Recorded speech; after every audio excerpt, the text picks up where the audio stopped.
Eron Isroil o'rtasida yangi urush ehtimoli kuchaymoqda. Dunyo urush yoqasidan qaytdimi? Trampning keskin bayonoti global sahnani larzaga soldi. Belarusda simli telefon davri qayta boshlandi. Nega Lukashenko raqamli dunyodan voz kechdi? Urushda qatnashsang, qonun seni himoya qiladi. Rossiyada yangi siyosiy signal. Tinchlik haqida gap ko'paydi, ammo urush nega to'xtamayapti? Kremlning haqiqiy maqsadi fosh etildi.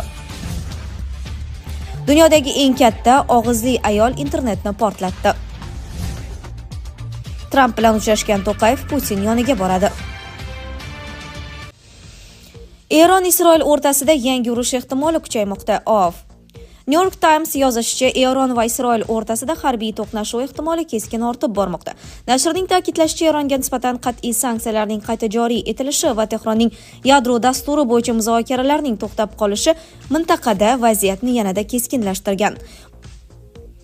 Ma'lumotlarga ko'ra, Eron rasmiylari boyitilgan uran zaxiralari oldingi hujumlarda zarar ko'rganini bildirgan, biroq Isroil ushbu materiallar xavfsiz joyga ko'chirilganini taxmin qilmoqda. Shu bilan birga Eronning uran boyitish bo'yicha yangi obyekt qurilayotganiga oid taxminlar ham kuchaygan. Mutaxassislarning qayd etishicha, hozirgi notinch vaziyat mintaqada xavfli taranglikni yuzaga keltirmoqda.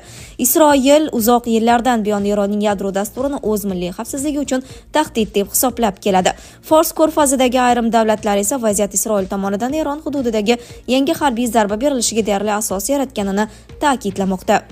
Eron tomoni ogohlantirishicha, agar Isroil tomonidan harbiy hujum amalga oshirilsa, Tehron keskin javob qaytaradi va bir vaqtning o'zida 2000 ta raketa uchirilishi mumkinligini ma'lum qilgan. Xalqaro inqiroz guruhi Eron bo'yicha loyihalar direktori Ali Vaizning so'zlariga ko'ra, mamlakatdagi raketa zavodlari kecha-yu kunduz ish olib bormoqda.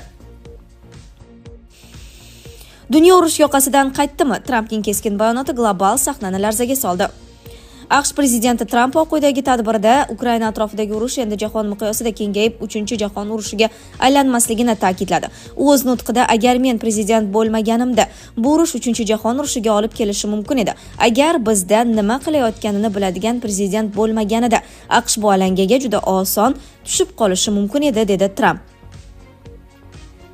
Trampning bu so'zlari siyosiy idoralar va xalqaro hamjamiyatga katta rezonans keltirib chiqardi. Chunki Ukraina va Rossiya o'rtasidagi mojaro global miqyosdagi urush xavfini kamaytirish yo'lida o'z siyosatini muhim deb ko'rsatdi. Shu bilan birga uning bu fikrlari hamma tomonidan bir xil qabul qilinmadi.